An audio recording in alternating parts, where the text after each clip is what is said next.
আন্তর্জাতিক গণমাধ্যম রয়টার্সে শেখ হাসিনার প্রকাশিত সাক্ষাৎকারের শিরোনাম যদি বাংলা করি তাহলে দাঁড়ায়, কোটি ভোটার নির্বাচনে অংশ নেবে না যদি আওয়ামী লীগকে বাইরে রাখা হয়। সতর্ক করেছেন বাংলাদেশের শেখ হাসিনা।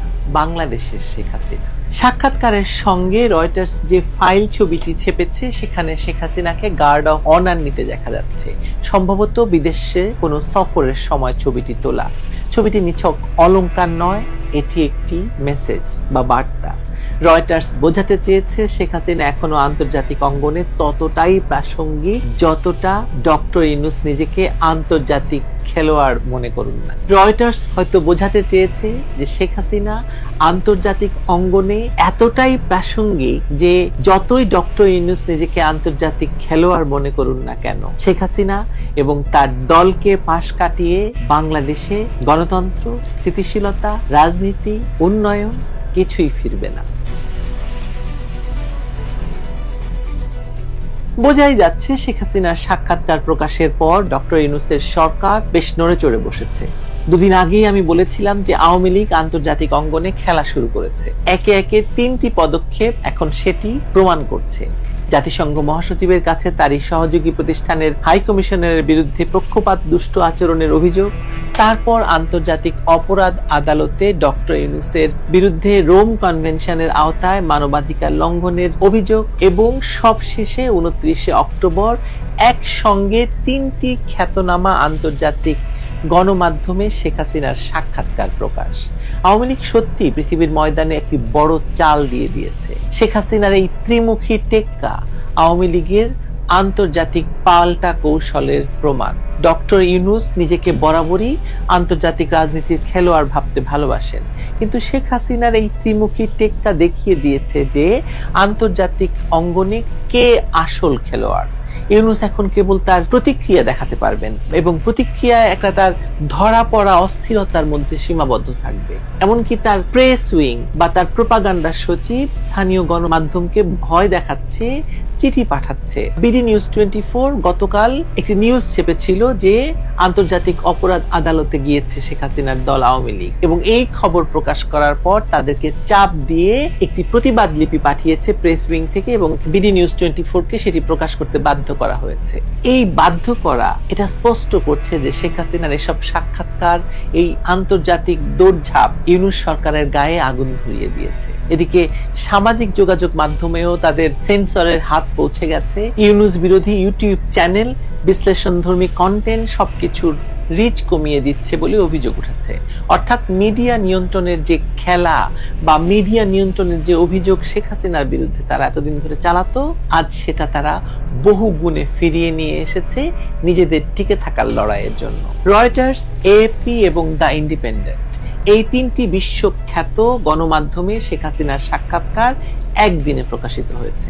1 বছরেরও বেশি সময় পর আন্তর্জাতিক অঙ্গনে এটা ছিল তার প্রথম বড় উপস্থিতি। শেখ হাসিনার কথা বলছি। আর একদিনেই তিনি কথার জোরে আলোচনার কেন্দ্রে চলে এসেছেন। এই সাক্ষাৎকারগুলোর মূল বার্তা একটি: বাংলাদেশে যে সরকার চলছে তা অবৈধ, তাদের নিয়ন্ত্রিত বিচার ব্যবস্থা অবৈধ এবং আওয়ামী লীগের নিষেধাজ্ঞা দেশটিকে রাজনীতিহীন করে ফেলেছে, গণতন্ত্রহীন করে ফেলেছে। শেখ হাসিনা বলছেন আওয়ামী লীগকে বাইরে রেখে কোনো নির্বাচন হলে তা বৈধ হবে না, এমন নির্বাচনে কোটি কোটি মানুষ অংশগ্রহণ করবে না, ভোট দেবে না। রয়টার্সকে তিনি স্পষ্ট করে বলেছেন আওয়ামী লীগের উপর নিষেধাজ্ঞা শুধু অন্যায্যই নয় বরং আত্মঘাতী। আন্তর্জাতিক আদালতের বিচারের প্রসঙ্গেও তিনি বলেছেন এটা রাজনৈতিক উদ্দেশ্য প্রণোদিত নাটক, একটি ক্যাঙ্গারু কোর্টের বিচার। তিনি বলেন আমি হত্যার নির্দেশ দেইনি, আমার সাংবিধানিক দায়িত্ব পালন করেছি দেশকে সন্ত্রাসের হাত থেকে রক্ষা করার জন্য। এই ভাষাগুলো কূটনৈতিকভাবে যতটা পরিমিত, রাজনৈতিকভাবে তার চেয়ে আরো অনেক গভীর।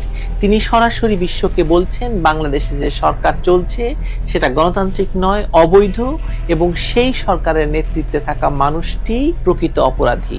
অর্থাৎ ডক্টর ইউনূসকে তিনি অপরাধী বলছেন। সাক্ষাৎকার প্রকাশের দিনই সরকারের শীর্ষ পর্যায় থেকে প্রতিক্রিয়া আসা শুরু হয়েছে। প্রধান উপদেষ্টা বৈঠক করেছেন, বৈঠক করে বলেছেন নির্বাচন বানচালের জন্য জন্য বড় শক্তি কাজ করছে বা করবে। সবাই বুঝে নিয়েছে যে এই বড় শক্তি বলতে তিনি আসলে শেখ হাসিনাকেই বুঝিয়েছেন। আর তার প্রোপাগান্ডা সচিব তো আরো সরাসরি কথা বলেছেন। প্রোপাগান্ডা সচিব বলেছেন, একবিংশ শতাব্দীতে শেখ হাসিনার চেয়ে বড় খুনি আর কেউ নেই। এই একটা মন্তব্যই প্রমাণ করছে যে কি পরিমাণ অস্থিরতা কাজ করছে তাদের ভেতর। তাদের বক্তব্যে এখন কোনো যুক্তি নেই, আছে ভয়, ভয় দেখানো মানুষকে এবং হুমকি দিয়ে কথা বলা। একই সঙ্গে তারা নির্বাচনের আগে প্রশাসনিকভাবে আওয়ামী লীগ সংযুক্ত কর্মকর্তাদের বাদ দেওয়ার নির্দেশ দিয়েছেন। পুরনো নির্বাচনী কর্মকর্তারা মানে ডিসিএসপি পর্যায়ের যারা 3টি নির্বাচনে যুক্ত ছিলেন তারা কেউ থাকবে না বলে নির্দেশ দেওয়া হয়েছে। অর্থাৎ ইউনূস সরকার আগে ভাগে মাঠ গোছাচ্ছে, মাঠ ঝাড়ছে আর কি। তাদের ভয়টা আসলে এখানেই। শেখ হাসিনা যদি আন্তর্জাতিক স্বীকৃতি পেতে শুরু করেন তাহলে এই ফেব্রুয়ারির নির্বাচন তো চাঙ্গে উঠবে, এর কোনো বৈধতা থাকবে না।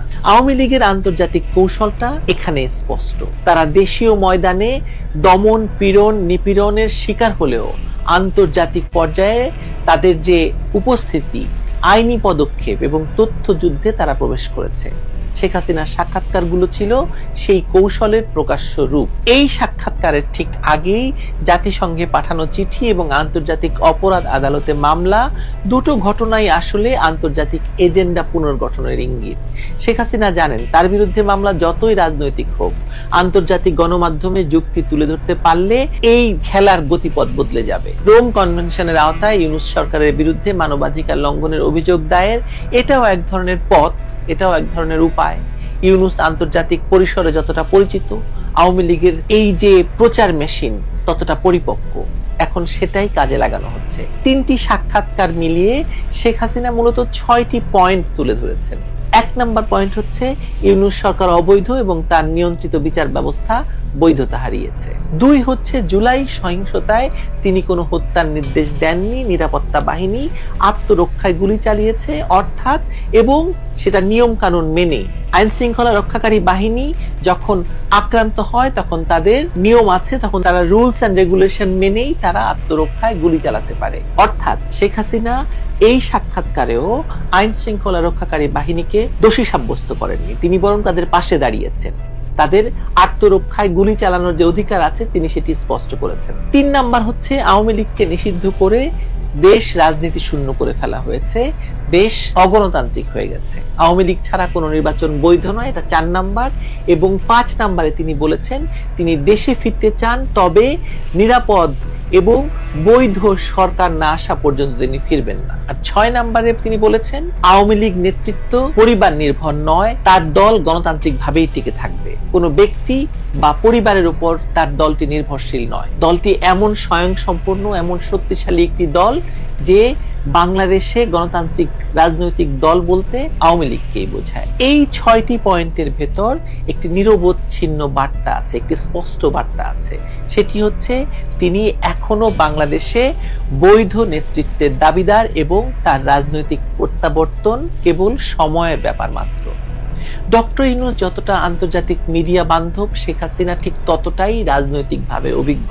গত 15 বছর শুধু নয়, তার পুরো রাজনৈতিক জীবনে তিনি রাজনীতি শুরুই করেছেন বিদেশে বসে, এবং এই পুরো রাজনৈতিক জীবনে তিনি আন্তর্জাতিক রাজনীতির খেলোয়াড়দের সঙ্গে খেলেছেন।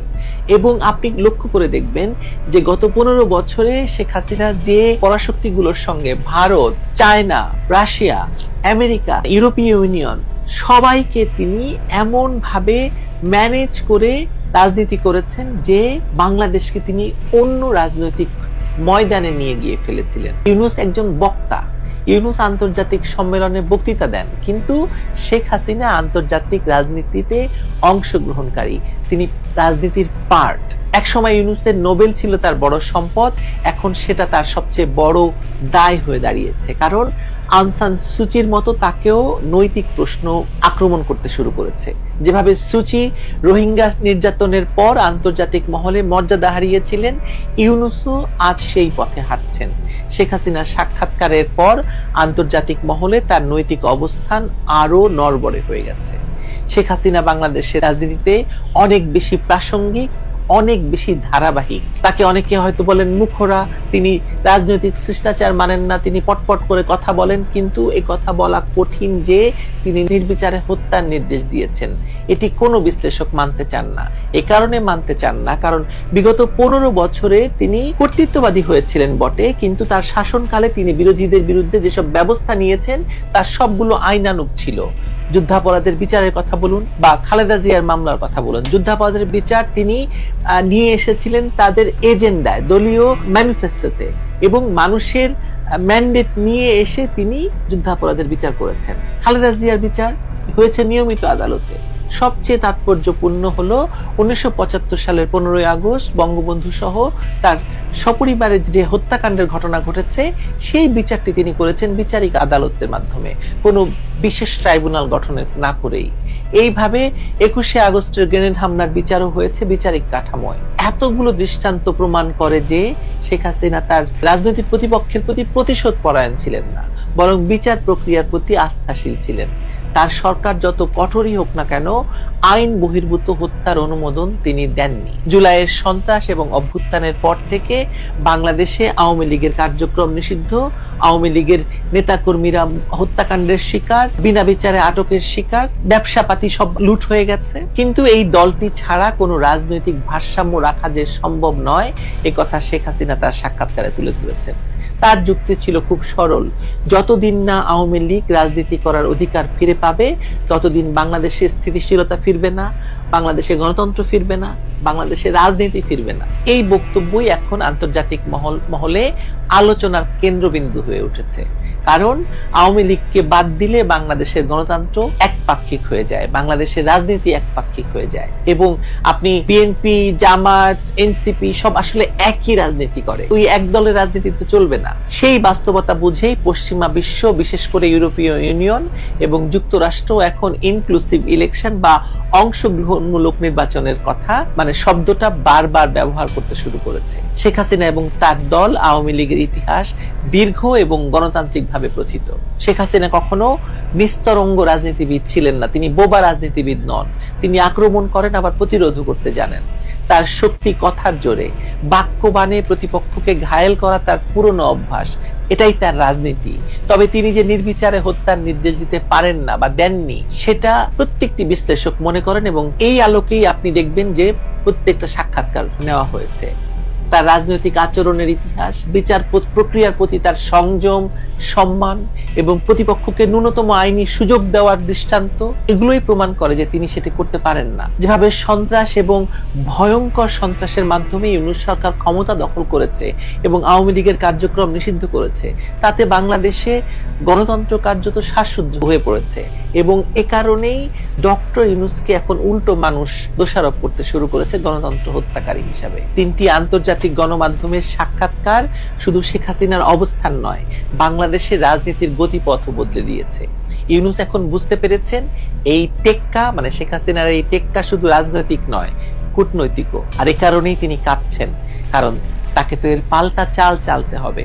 তিনি কোন চাল চালবেন, তার হাতের কার্ড ফুরিয়ে এসেছে, তার হাতে আর কোনো টেক্কা নাই। এটাই শেখ হাসিনার রাজনীতি। দেখেন কোথাকার জল কোথায় গড়ায়। ভালো থাকবেন সবাই। কোটি ভোটার নির্বাচনে অংশ নেবে না যদি আওয়ামী লীগকে বাইরে রাখা হয়, সতর্ক করেছেন বাংলাদেশের শেখ হাসিনা। বাংলাদেশের শেখ হাসিনা সাক্ষাৎকারের সঙ্গে রয়টার্স যে ফাইল ছবিটি ছেপেছে সেখানে শেখ হাসিনাকে গার্ড অফ অনার নিতে দেখা যাচ্ছে, সম্ভবত বিদেশে কোনো সফরের সময় ছবিটি তোলা। ছবিটি নিছক অলংকার নয়, এটি একটি মেসেজ বা বার্তা। রয়টার্স বোঝাতে চেয়েছে শেখ হাসিনা এখনো আন্তর্জাতিক অঙ্গনে ততটাই প্রাসঙ্গিক যতটা ডক্টর ইউনূস নিজেকে আন্তর্জাতিক খেলোয়াড় মনে করুন না। রয়টার্স হয়তো বোঝাতে চেয়েছে যে শেখ হাসিনা আন্তর্জাতিক অঙ্গনে এতটাই প্রাসঙ্গিক যে যতই ডক্টর ইউনূস নিজেকে আন্তর্জাতিক খেলোয়াড় মনে করুন না কেন, শেখ হাসিনা এবং তার দলকে পাশ কাটিয়ে বাংলাদেশে গণতন্ত্র, স্থিতিশীলতা, রাজনীতি, উন্নয়ন কিছুই ফিরবে না।